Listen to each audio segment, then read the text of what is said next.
Welcome to the Cybersecurity Vault. I'm your host, Matthew Rosenquist, cybersecurity strategist and CISO at Eclipse. Today, we're going to talk about how zero trust is crucial to digital innovation. And I have a special guest. I'm going to be talking with Ingrid Vasiliu-Feltes. Did I get that right, Ingrid? Vasiliu-Feltes, very close. Vasiliu-Feltes. Yes. Now, Ingrid is a healthcare executive, a futurist and globalist who is highly dedicated to digital and ethics advocacy. She's a Forbes Business Council member, digital strategist, passionate educator, and board advisor, as well as consultant. And I've known Ingrid for many years now, have had the pleasure of working with her on all sorts of different projects. So I am so happy to have you here, Ingrid.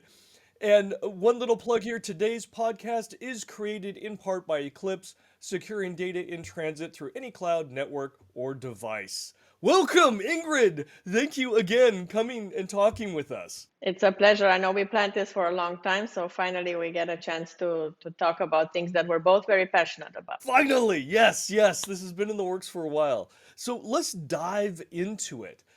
Zero trust. It's the buzzword in the industry. Governments have said, oh, we're going to move towards this.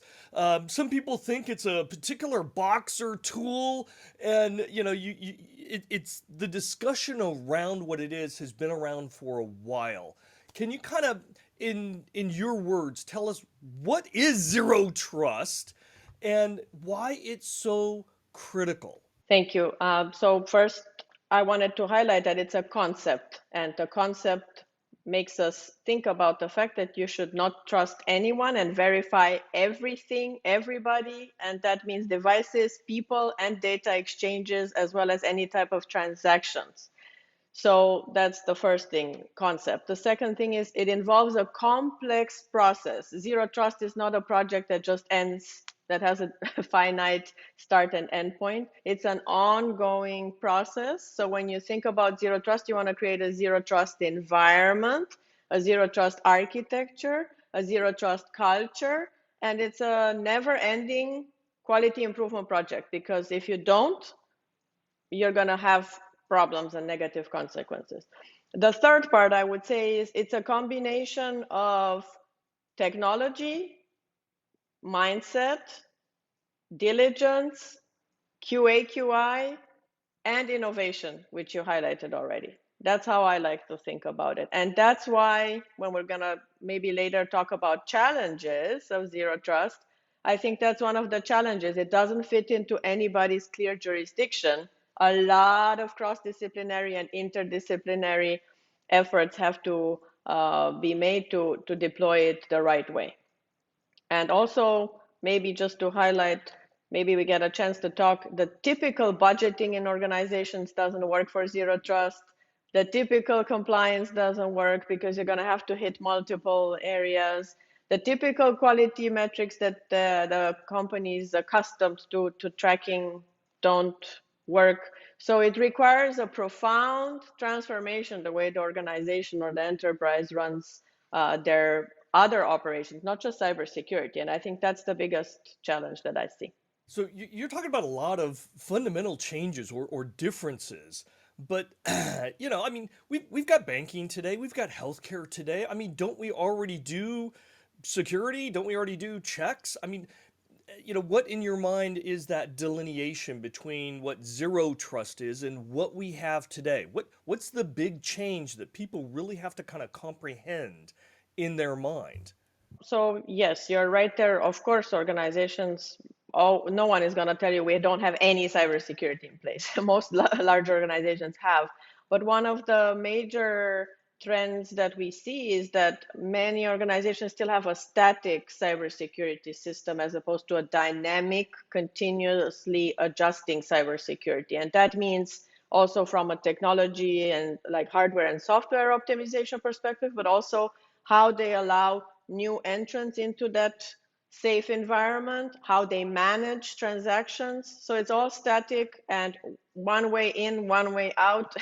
And that unfortunately opens them up for a lot of problems. When we think about zero trust, it's a completely different perspective because you'll have like we mentioned, an ecosystem, if you will. I know that word is overused, but it's a cyber ecosystem where you really have to devote much more resources and not have this static environment. And that means, like we just highlighted a few minutes ago, to authenticate every device, every user for every transaction and every data exchange. So in a traditional, let's take healthcare or financial industry setting, if I am a authenticated user at the beginning of my employment and I have a user ID and password, I'm in. Now I might have specific sections that I'm not allowed to access, like based on my role, but that's the traditional way. The zero trust would be, it doesn't matter who I am, it doesn't matter what access I have, you're going to still authenticate and verify everything I do in that environment.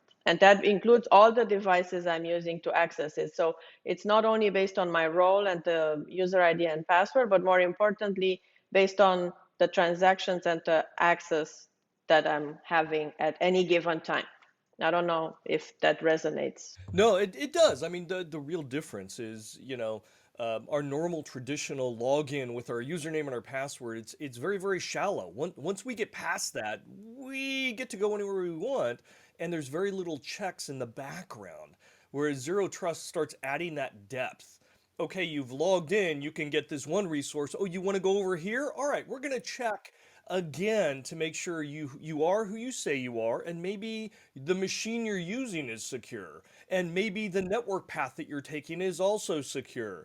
And so you start getting much more depth. And so it's not, okay, I'm in, and therefore I have access to everything I normally have access to. There's just continual checks, which creates friction for bad people trying to do bad things or attackers trying to get in. It's not just break through, one wall. It's a whole complex maze that you're constantly checking. But it also sounds like, well, that's a lot of work. I mean, to be able to do that. So, okay, before we get into some of the potential issues and downsides and costs, I love where your mind was going there with costs, because there's always a cost to security. Where is this most applicable to?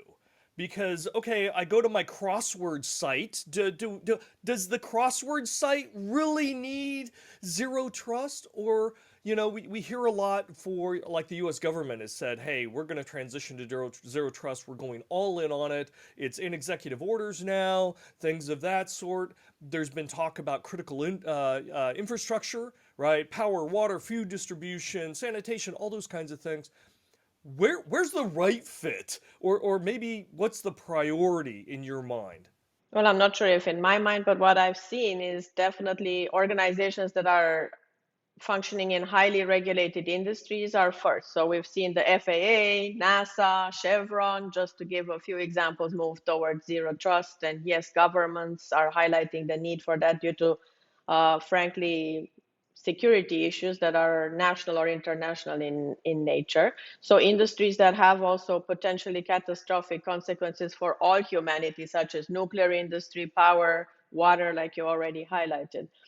But in general, yes, wherever you have data that can affect people privacy or societal privacy or potential harm, physical harm to people or society at large, have been traditionally moving faster towards this type of environment. And people think it's a new concept, but there have been articles and published for many years on zero trust. It was until now, it was a nice to have.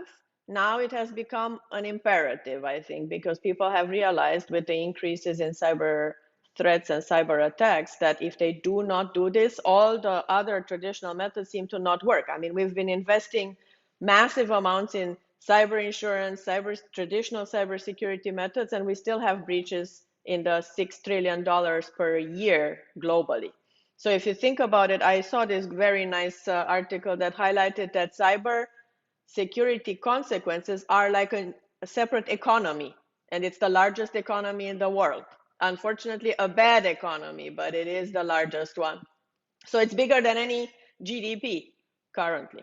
So that shows the magnitude, and I think that's where we see this transition now for organizations. But to your point with the crossword puzzle, yeah, I don't think anybody's gonna care what my previous crossword puzzles or my Sudokus look like.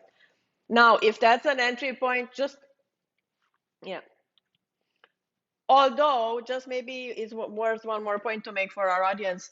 Although, if I use the same password for that, like for everything else in my banking and my healthcare, then it is a problem. Which, just to specify that, sometimes malicious actors use one entry point that might seem safe, and people say, well, who cares if I put my birthday here, because no one cares about this. Yeah, but they can use it as a Trojan entry point, right? And then they can get to the other things. Right, credential stuffing. Yes, we love that. So always have unique passwords, never reuse them. Okay, so less on the crossword, more on, you mentioned, nuclear agencies and things of that sort. Very, very important.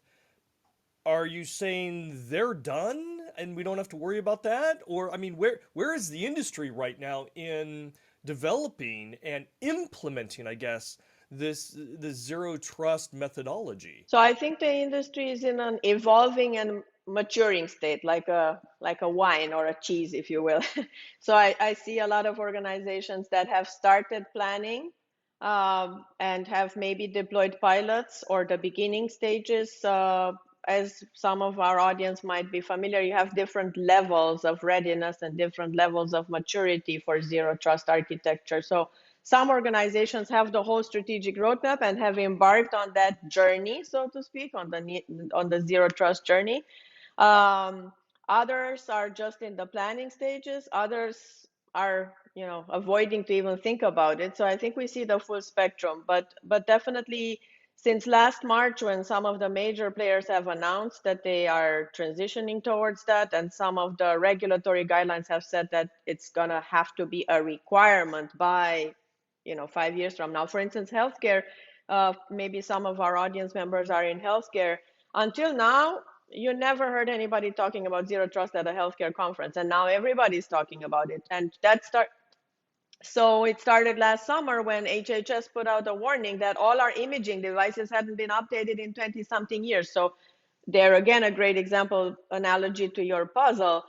You're putting millions or billions of dollars in cybersecurity for hospital systems, but then you don't secure your MRI or your nuclear, whatever other department CT scanner, or Betatron, and then unfortunately they can access private data from there. So again, same example. I think we see stages, of deployment, but I think majority of the organizations are at the beginning stages. No one that I'm aware of that is in a large organization has fully deployed across all their headquarters, all their locations. And that's another, I think, part worth mentioning, because you asked, where does it end? Like we mentioned earlier, it never ends. So once you make this commitment, you need to continuously update it. I call it like the brushing teeth, right? You cannot just say, okay, I brushed my teeth today, I'm done. So the same way with zero trust, you have to, if you're in it, you have to continue and dedicate the right resources. That means human capital and dollars. Yeah, and I think that's one of the biggest misnomers because everybody is talking about zero trust. And a lot of people think, oh, this is what's going to solve cybersecurity. We implement this and we're done. At one time investment, pull the band aid off, let's get this done and move on with life. Cybersecurity and cyber attacks are a thing of the past. And unfortunately, that's just wrong, right? We have an escalating war with intelligent attackers, and right now they're ahead. We see zero trust as the way to at least reach parity and maybe a little bit further, but they're going to adapt, and we have to continually invest and adjust to what they're doing. It's just that zero trust gives us a whole new set of capabilities and tools, which can evolve, with the attackers that give us an advantage. Without it, we're left in the dust and we just become more victimized. But a lot of people think that's the magic box. And I mean, do you hear that as well? I hear that from people and it frustrates me. I like to sarcastically say it's not like an iPhone that comes in a box, you plug it in and you're done and you can relax. It's not like that. So you have to dedicate, and it's enterprise-wide resources. That's another thing. And I've also noticed, because you asked what type of companies, I think I see the trend, multinational companies, multiple locations, where each of the locations maybe has another cloud, another software system, another type of configuration in the way they started their, let's say, business operations at that time. So different phases and different stages of cybersecurity or different layers. And I think there you really have an urgency to deploy it because they're wide open. And I've seen that. So for instance, large organizations that are in 30 something countries, each of the countries might have their own cloud, their own server, their own gateway type, their own who knows how many software systems that they're using to run operations. Imagine that's like a bonanza for cyber attacks. So that's why you see them deploying first.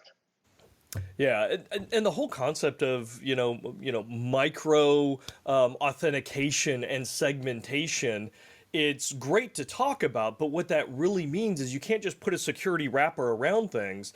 You have to understand the nuances in every application and every version of equipment, and be able to integrate in with those and then stay integrated as the environment changes. And so it's a lot of work. And you had mentioned cost, because there's always cost with security, right? Whether it's the investment dollars, whether it's the integration cost, whether it's the sustaining cost, or simply the cost of the friction that it introduces, right? Nobody liked it when we introduced passwords or strong passwords. That's going to slow me down, right? Don't want that. Now we're talking micro segmentation and multiple types of authentication, not just authenticating users, but also devices and network paths and everything else. Talk to me about the cost, because again, this is a concept. This isn't a one-time, one-shot line item on the budget. And we have to be able to explain it to the CEO and to the boards to justify it. Tell me about cost. Is this going to bankrupt companies? Is this 10x what we're going to have to pay every year for what we're currently investing? What are your thoughts here? The way I like to describe it is not about the amount, because there are massive amounts spent on cybersecurity now, and it's still not working very well.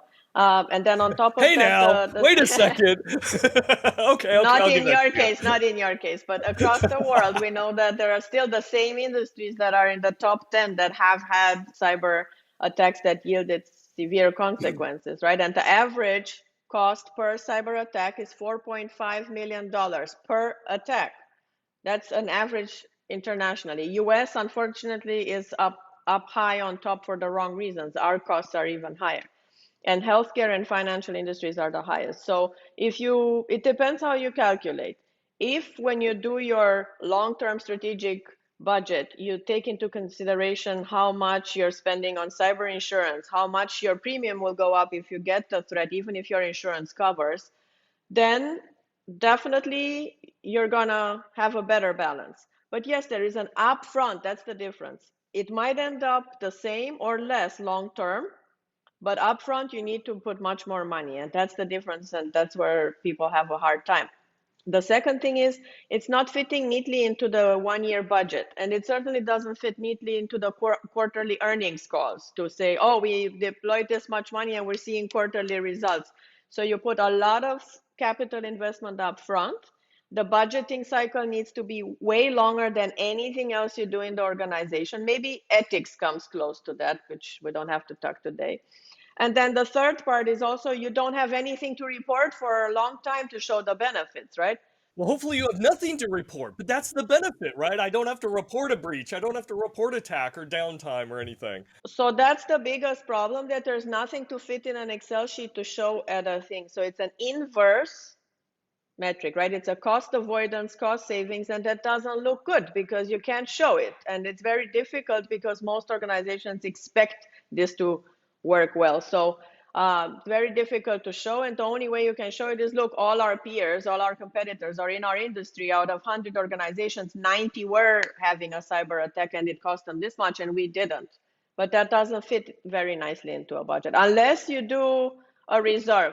So I've seen it done well, if our audience maybe cares, the same way you do reserves for audits, right? Or in revenue cycle management, for instance, in healthcare. You do a reserve because you don't ever know what kind of claims you'll have that might need appeals or that might be a lawsuit or so forth. So the same way boards do risk reserves, And revenue cycle reserves or health plans or any other insurance companies have that reserve the same way you can do the budgeting for zero trust. You put a reserve and that's there. And if you don't use it, you can keep showing it on your balance sheet. That's the only way it works for boards to tolerate it. No, I like that.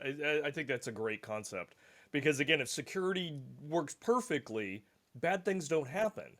But then, how do you measure what didn't happen? That's the biggest problem in cybersecurity metrics.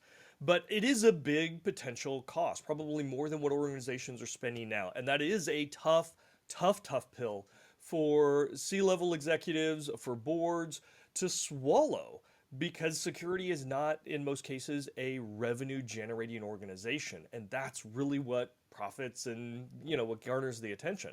Okay, so it costs a lot depending on your organization. There's no perfect cookie cutter implementation. It's not just a single tool or a single box that you can buy and or service that you can spend on and make it look nice and easy in the budget. How do we potentially over time reduce some of those costs, right?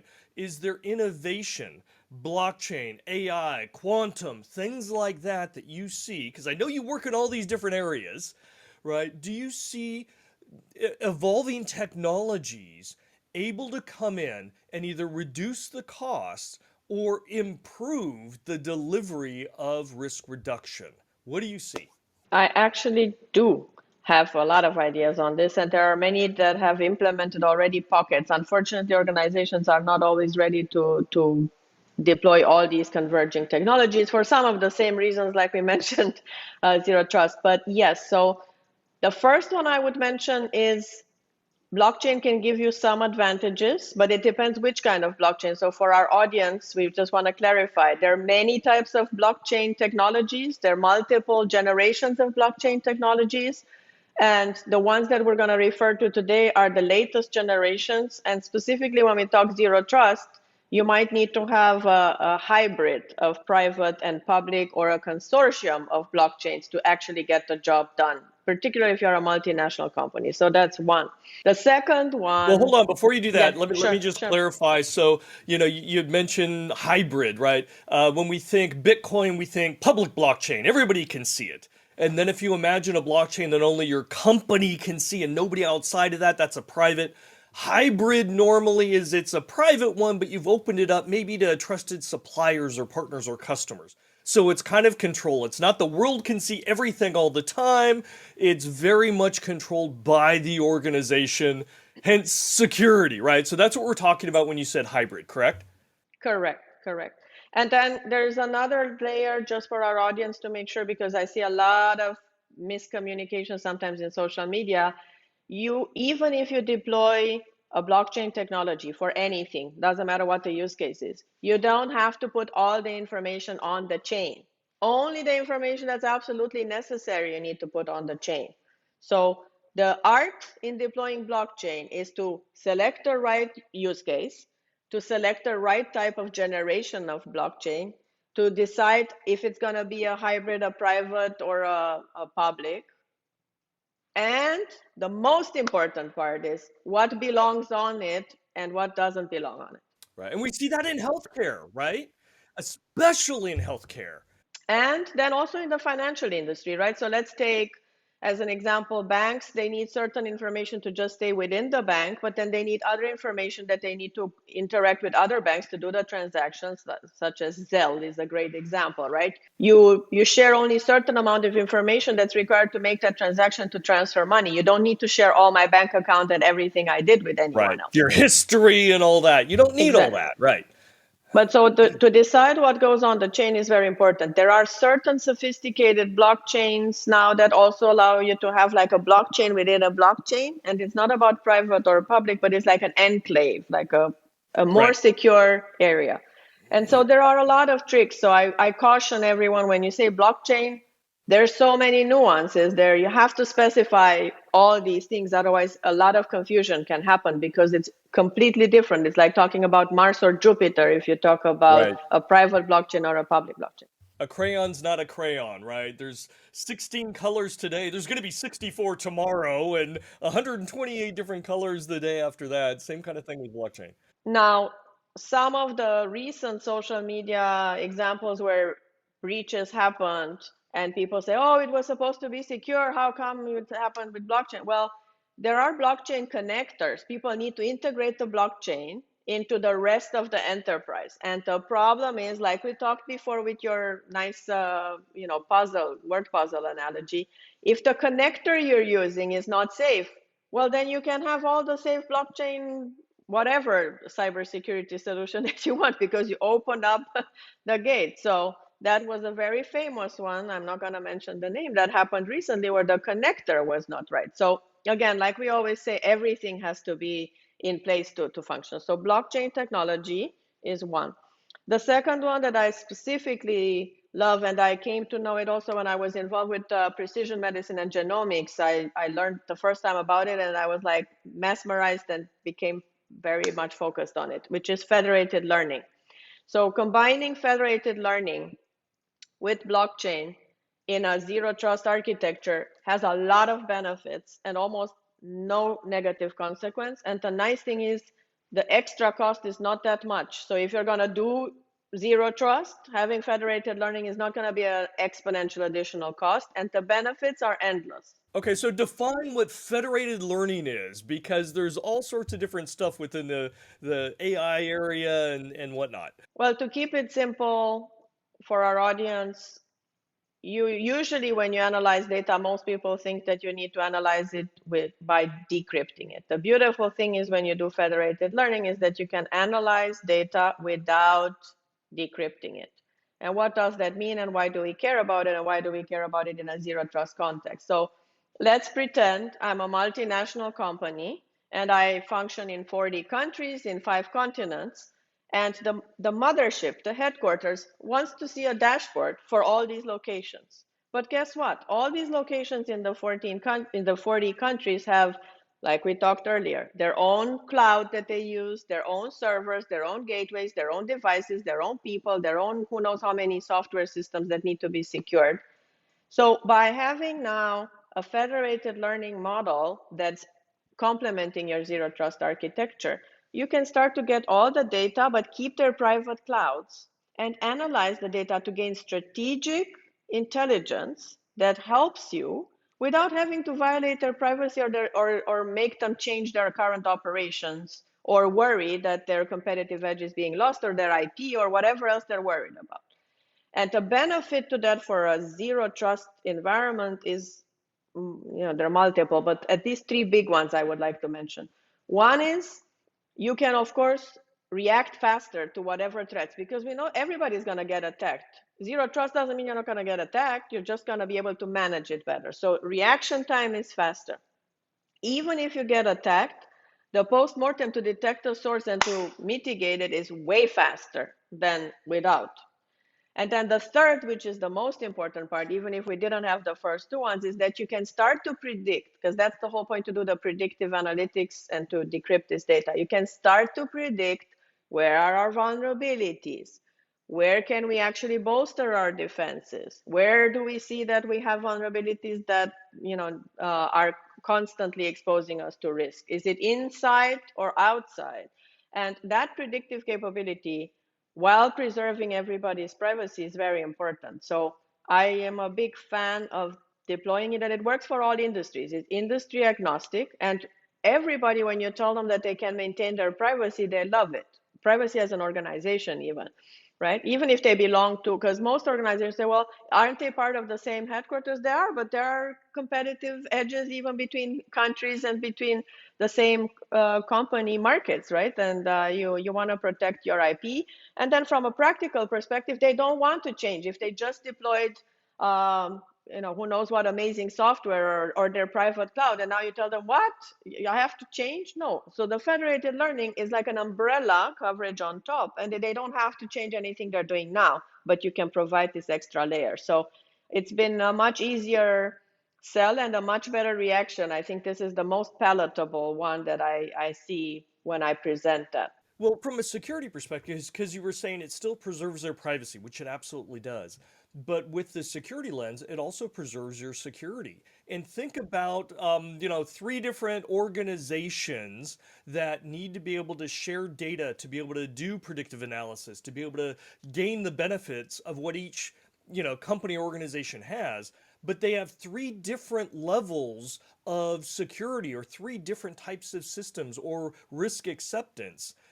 That's really tough. You can't just open, if you're more secure than the other one, you just can't open your world to them because now they're the weakest link. So federated learning allows us to preserve our own security while still being able to share discreetly the information that's necessary without undermining our security posture. So it's a great thing from a security, not just a privacy perspective, but also a security perspective. And the other beautiful thing that I forgot to mention is that you can share the strategic intelligence to everyone. So everybody benefits from all the analytics, even if they just contributed a tiny portion. So to give you examples in healthcare that maybe are more relevant for our audience. So your data, physician practice data, hospital data, payer data, pharmacy data, laboratory data. Let's just take this like basics, okay? We're not gonna complicate it. Imagine if you want to analyze this data, the reason why we're still having these lags in healthcare currently to maybe analyze the data the way we would like to is because of not being able to share. Now imagine if you can do federated learning, health plans, hospitals, doctors, pharmacies, laboratories, imaging centers, everybody can share without losing the security or privacy and can gain the benefits, for instance, for equitable health or for better impact and whatever else we want Research. to do. Research, exactly. So you can see how in any type of industry, and we can go over multiple examples like that. Pharma industry is another great one. Supply chain, many other things. Air security would be another one, right? So the idea is that if you can share this strategic intelligence with every stakeholder and every stakeholder still feels like their security is preserved and their privacy and their IP, because that's what they also worried is preserved, then it works much better. Yeah. One of the areas that I see this really coming into play is actually voting systems, right? When you cast a vote, they need to validate your identity and then you get to vote. When you're tabulating the votes, you don't need to know that person's identity. So you can compartmentalize this stuff, but you need to absolutely be able to make sure that there is a one-to-one connection and all those things. So, I'm seeing in the, the voting industries that they're moving towards something like this because you also mentioned, being able to analyze data without decrypting it, right? So if you look at something like homomorphic encryption, which is exactly that, there may be encrypted data that Matthew voted for something, that's encrypted, but federated learning can come in and without decrypting to know I voted or who I am, they can at least tabulate what my vote was without ever decrypting the data. So they don't know. So if that system ever gets compromised, they don't know who I am and what I particularly voted. So, that those kinds of compartmentalization and yet attestation to make sure you still have the right data that you need, but only the data that you need, is really powerful. And that goes back to kind of what you were talking about with the cost and the benefit. It may not fit on a line very well saying we need to invest in zero trust, but when you can say, in doing so, it can enable federated learning and secure that. Now you've got all this research and development, you've got all this competitive advantage, you've got all these other things. Those are wonderful things to talk about to the board and to be able to quantify what is the economic value to the organization in having that. That's where you start getting into amplification. That's where you start getting into I think the true value where we see zero trust potentially going. Absolutely. And then if do we have time for one more or no? Yeah, one more. Let's do one more here. What do you got? Well, digital twins, I think. Digital twins are my passion, and I have a book coming out soon on that. But I think definitely digital twin technology can be one of the future potential weapons as well that we have, because they allow, again, if imagine a cyber digital twin that constantly runs the analysis and allows you to secure everything. So when we talked about, when you asked me when does it end and how much do you need to budget, well, investing in a digital twin allows you then to have that ongoing quality assurance and quality improvement without having to have a massive human capital investment. Okay, but explain what a digital twin is. Well, a digital twin is another one that's a concept, and it's a portfolio of a lot of tools and methods. And most of those tools and methods belong in the AI category. However, more recently, we've seen also digital twin technology portfolios that incorporate also some of the blockchain tools in addition to that, as well as some of the other methods such as image recognition or other type of tools that traditionally were not incorporated. So the digital twin is a virtual replica that is generating intelligence, and it can be a virtual replica of a human, of an organ within the human. We already have digital twins of the heart and lung that have been created. They are currently functioning. It can be a process. It can be a building. It can be a car. It can be an engine. It can be a city, or it can be all Earth. So as we know, Google Earth and NVIDIA are doing the digital twin of planet Earth to try to tackle net zero. So it's already functional for the past year and a half. So they keep generating data. Also for smart cities, we've seen cities such as Singapore and others that have deployed digital twin technology to help them not only in the design and deployment of all other technologies that are going into a smart city, right? But also to do the quality assurance and the quality improvement, to do the cyber safety of that smart city, to do maybe the physical safety of that smart city, so like the policing, also all the utilities such as firefighters, everyone else that is part of a smart city utility grid can benefit from it. So upfront, again, investment, not much more than if you're going to do a zero trust architecture anyway, and then having that digital twin component. Think about it as your auditing officer, compliance officer, security officer, all in one, that it can actually do if it's designed and deployed appropriately. And it has, I mean, there's tremendous benefits, especially in security. It's the king's food taster, right? Let's see what happens. We're putting them out front. Let's try things. Let's see what's going to happen, and then let's learn from it without jeopardizing your crucial operating environment, your crucial intellectual property, things of that sort. Okay, so and again, zero trust, it's great in that kind of aspect. What are the downfalls? We've talked about cost.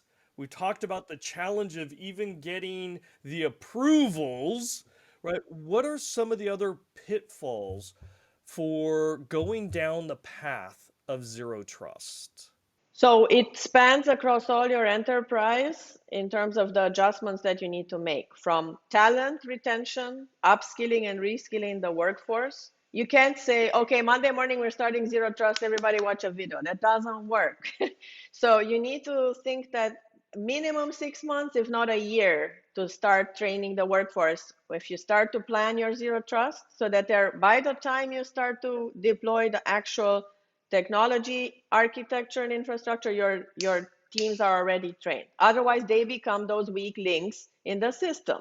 And if someone, no matter what zero trust you have, leaves their password with a sticky for the who knows what's very, very confidential information, then it's going to be a problem. So human capital training, workflow is the second very big one I see. People forget that if you just, okay, let's bring overnight all the genius trained talent in the company, no problem. Let's pretend we solve it in one night. If you don't adapt workflows in the company to be conducive to a zero trust, right, environment, and we said it's a culture change, a mindset, that it's a culture of cyber resilience where you don't trust anyone and verify everybody and everything.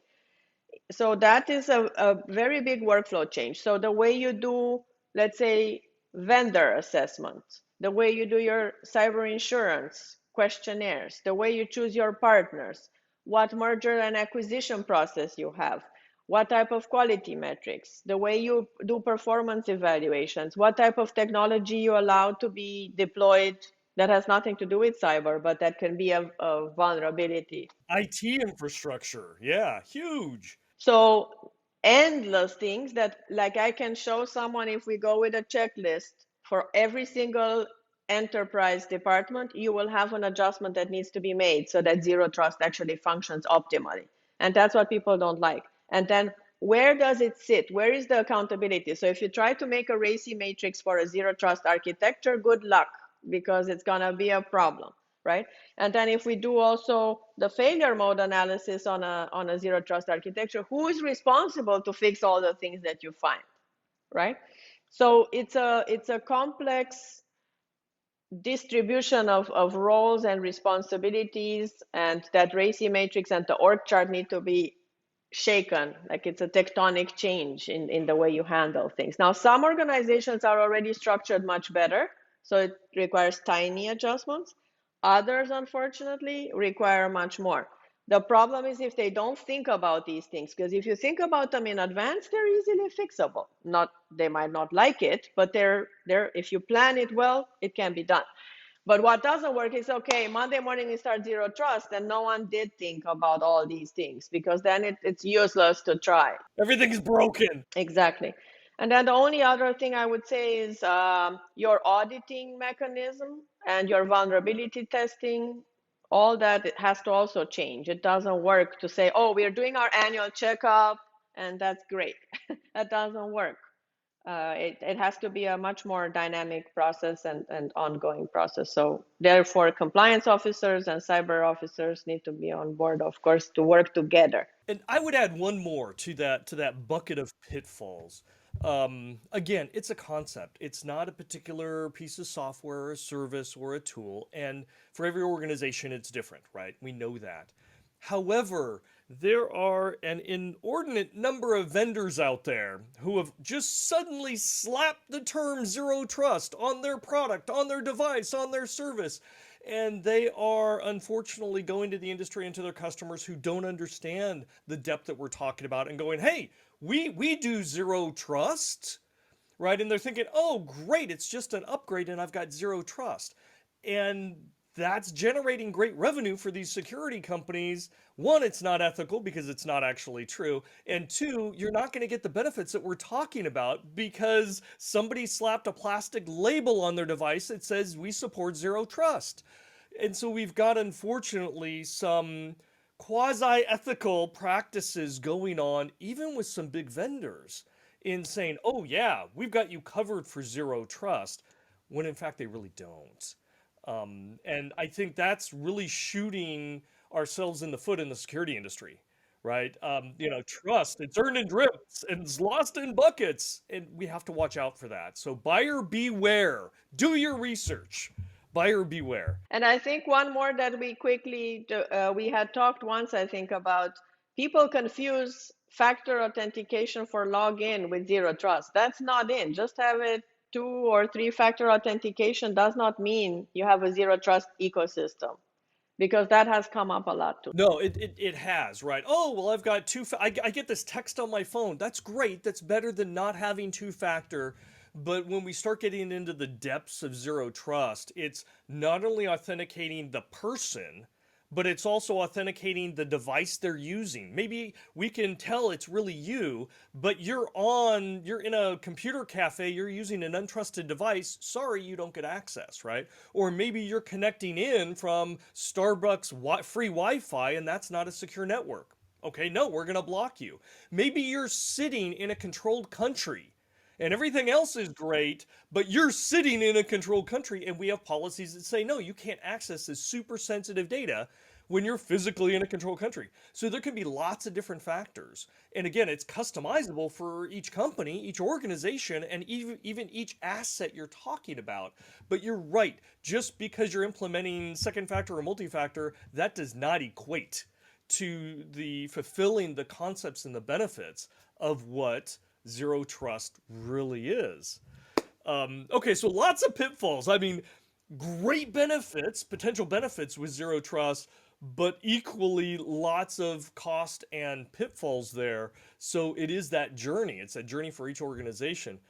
Last question, though, here for you. Um, in a year from now, right? Because you said everybody's on this journey and people are learning more and there's new technologies and there's certain mandates and regulations.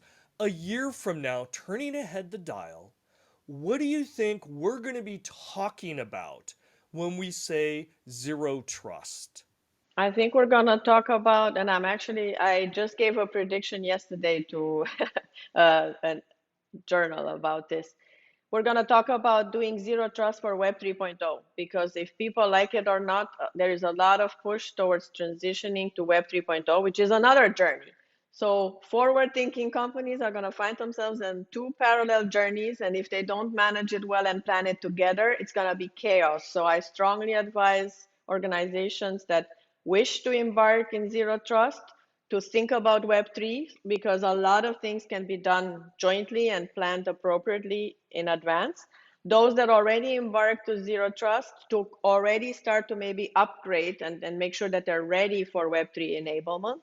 And then I think also future, a little bit more than next year, they need to start thinking about quantum because we've seen huge quantum leaps, no pun intended, in the in the advances that are being made internationally. So what we thought would take 10 years to start playing a big key role in cybersecurity can play a role within 2 years or 3 years. So that's another term, by the way, to use your cautionary statement, how you said that people just say they're offering zero trust and you can just download it. I see the same thing with quantum proof. It's Oh, not quantum proof. So if we want to caution our audience, that's yes. another like a misstatement and label that people use to trick, unfortunately, buyers or vendors, and it's not right. So Yeah. another It's the same thing unethical. with AI, right? Last year, everything was AI. Yeah, yeah, Yeah, yeah, that's it. a So lot thank of misdirection going on with those yeah. kinds of things. All right. Hey, this has been an amazing conversation. And I know you're so involved with digital twins and AI and quantum and zero trust and ethics, right? We haven't even talked about ethics. We could do a whole nother discussion about that. You are all over the place. Thank you. Thank you so much for joining and sharing your insights because I know you're so close. You feel the pulse of what's going on in all these industries and you can see how they connect and how they potentially can benefit or harm all of us end users out there. So thank you so much, Ingrid, for joining today. Thank you for inviting me and looking forward to the next. And to the audience, thank you for watching. Be sure to subscribe and catch all the Cybersecurity Vault episodes where we chat with industry leaders like Ingrid to dive into the most relevant and interesting cybersecurity challenges, perspectives, and best practices. Thank you much. See you next time.